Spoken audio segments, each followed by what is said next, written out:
Olá, eu sou a Mônica e hoje eu vou trazer um conteúdo bem especial. Eu vi recentemente no canal no YouTube, aí depois eu vi no Reels, no Instagram, e eu disse, por que não trazer para o meu canal?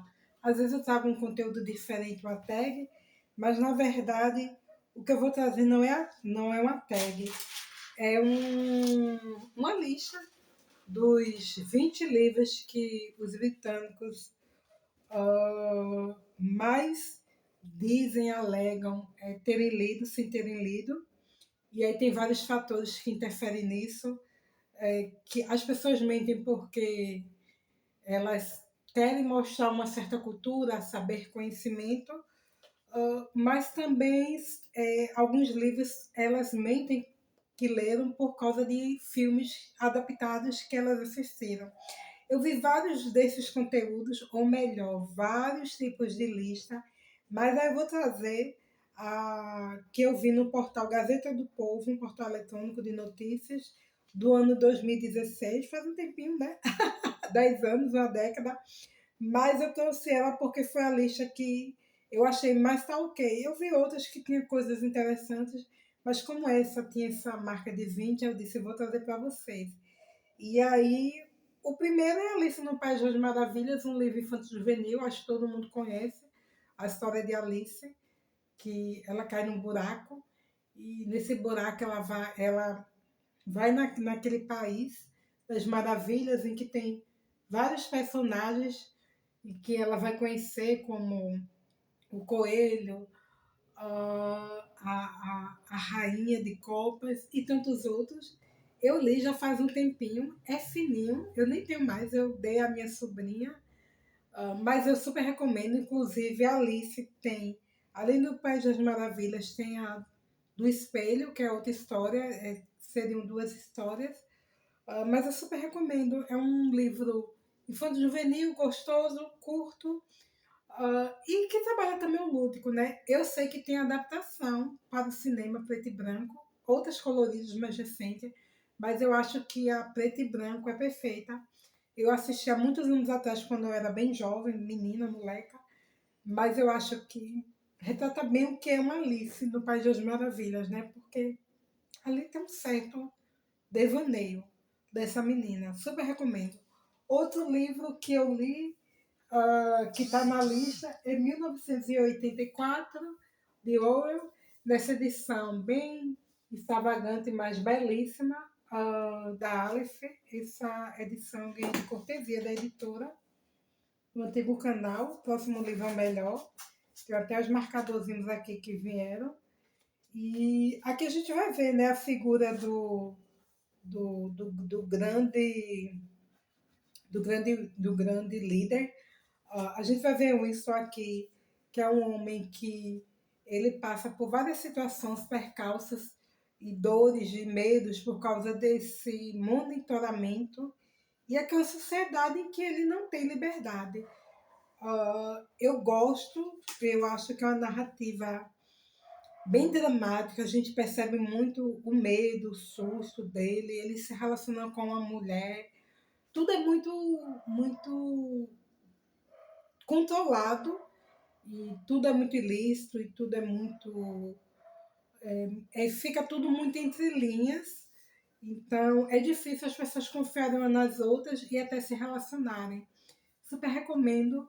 Eu sei que o BBB foi inspirado nesse livro, mas confesso que o livro é bem melhor do que qualquer, inclusive até qualquer adaptação para o cinema ou canal que use esse escape. Aí o terceiro seria a trilogia do Senhor dos Anéis. Já tive muita vontade de ler, mas eu acho inviável pegar em biblioteca, porque é muito extenso, é muito descritivo Tolkien. E a bem da verdade é que eu queria ler as duas trilogias principais. Eu queria ler O Senhor dos Anéis e queria ler teu nomezinho, eu esqueci.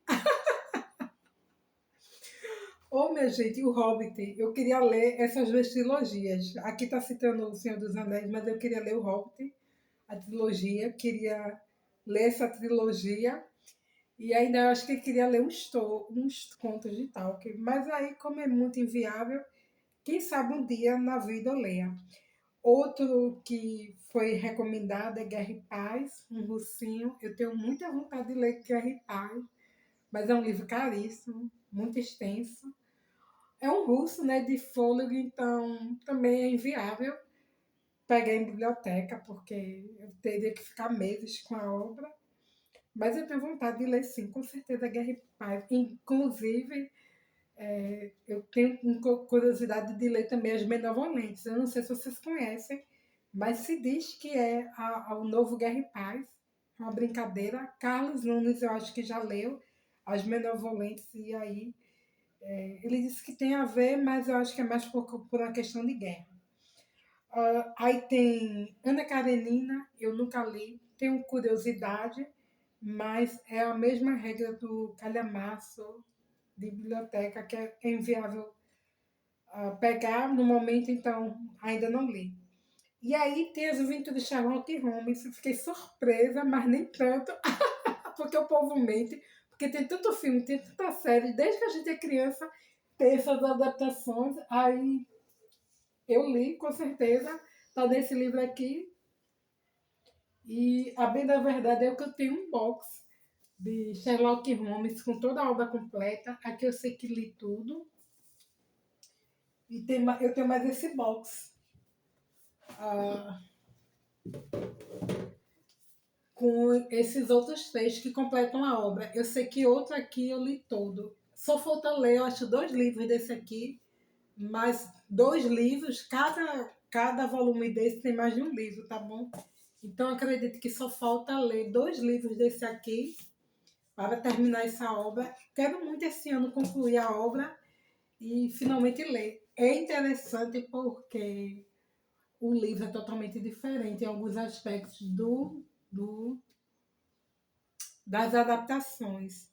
E quero frisar que aquela célebre frase dele com Otis não existe. Não existe, meu caro Otis. Quem leu a obra não vai encontrar isso, só vai encontrar na tela. E aí eu acho ok, porque eu acho que a tela ela faz uma ponte diferente e se cria narrativas únicas para falar da obra, então passa pano, tá bom? O Sol é para Todos eu li, da Harper Lee. Eu tinha um livro e passei para alguém porque eu achava interessante alguém ler aquela história, porque é uma história que fala sobre pauta racial, mas de uma maneira mais tranquila, porque é o olhar de uma criança perguntando, questionando a um adulto, seu pai,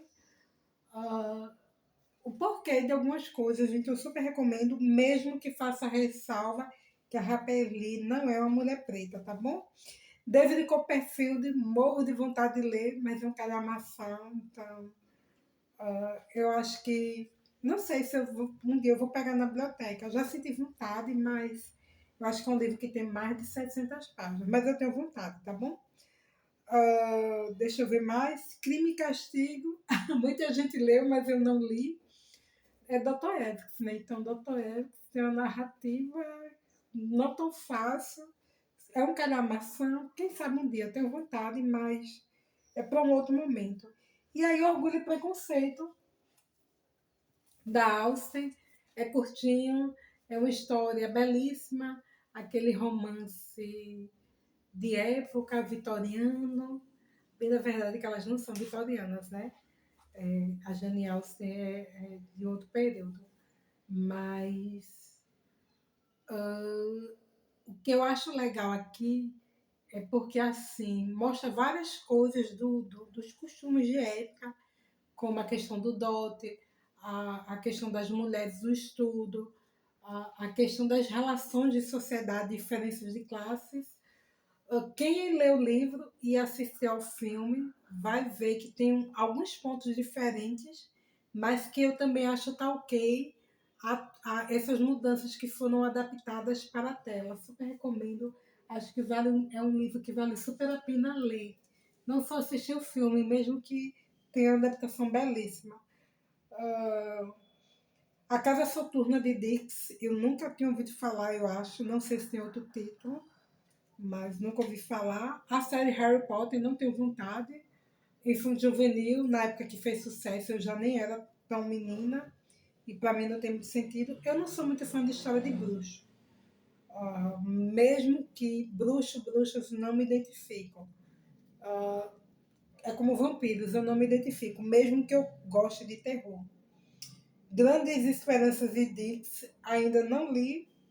E Diário de Anne Frank é o meu livro favorito da vida, mesmo sabendo que não é o melhor. É que é um relato, né? O diário de uma menina que viveu o Holocausto, infelizmente não sobreviveu. Esse é o meu livro predileto. O meu segundo livro predileto é Frankenstein. Mas eu tenho alguns livros da Anne e um dia eu quero adquirir outros, assim, com outras capas diferentes, porque eu gosto muito. Gosto muito, mesmo sendo uma história muito triste. A menina é muito nova, também é um pouco imatura, mas é uma narrativa boa. E um relato de guerra, Segunda Guerra, que eu amo. Olive Twist, já li, inclusive ano passado eu reli essa obra através da graphic novel, do quadrinho, e tenho vontade de, mais uma vez, reler a prosa, o romance inteiro. É uma história triste, pesada, mas também tem momentos muito bons. Super recomendo, né? O Oliver Twist ele é um menino que foi abandonado numa casa de cuidados, uma instituição de orfanato de meninos. Só que esses meninos passam por muitas situações de percalço lá. A trilogia 50 Tons de Cinza, não tenho vontade de ler. Eu não gosto de livro de teor sexual, e nem fetichista, nem essa coisa de nem empoderamento masculino nem feminino. Essa coisa vibe sexual não me atrai na literatura nem na vida. E aí, e não sobrou nenhum. Não sobrou nenhum da Christie. Eu li esse ano com The Witches no LC, foi muito bom. Inclusive tem uma adaptação infantil muito legal com Tatiana Belinsky. E aqui é maravilhoso a história de algumas pessoas que estão numa ilha e as pessoas elas não sujidade, elas vão morrendo paulatinamente. O final é bem interessante. É um dos melhores livros da autora. Eu gosto também muito do de Morte na Mesopotâmia por causa do final, plot twist final. Mas com certeza não sobrou nenhum. Se não é o melhor, é um dos melhores. E antes de finalizar essa lista, falta pouco, eu queria recomendar alguns canais para responderem também essa lista. E aí vocês podem se adaptar, se não quiserem fazer esses 20 britânicos, pode fazer outra. Mas queria recomendar o canal de Carlos Nunes, The Wiges e Lorena. Lore, tá bom? Então vou deixar na descrição para que vocês possam conhecer e vocês estão intimados a responder essa lista. E aí, dando sequência, o Grande Gatsby li recentemente, amei. Eu nunca tinha assistido aos filmes. Tem alguma, mais de uma adaptação, né? Eu acho que tem uma mais recente com Leonardo DiCaprio. E eu não sabia como era. E se passa numa festa e o narrador vai falando sobre o Gatsby. O final é ótimo, é um livro curto. E gostei tanto, sabe? Não é que seja o melhor livro do mundo, mas eu gostei muito. Então, eu super recomendo. Cat 22, não sei se pronuncia assim, nunca ouvi falar, nem sei do que se trata. E, para finalizar, o Apanhador de Centeio. E aí, eu tenho o prazer de dizer que li. É um diário, é um menino que fala sobre a juventude, os dramas dele. E super recomendo Apanhador no Campo de Centeio pelo seguinte: na época em que foi escrito, não se tinha conhecimento da adolescência. Então, as pessoas pensavam que as pessoas eram crianças e passavam da fase da infância para a fase adulta diretamente. E não entendeu essa adolescência. E Salinde, ele trouxe muito à luz esses conflitos da adolescência que todos nós passamos, adultos, e quem não passou, que ainda está na infância, vai passar um dia. Então, foi um divisor de águas no sentido mesmo literário. Então, super recomendo. E é um livro fino, pessoal. Então, acho que vale super a pena. Gostei da lista. Quero sim um dia ler muitos desses livros e mais outros, né? Porque sempre é bom ler bons livros e conhecer novas histórias. Até a próxima. Tchau, pessoal.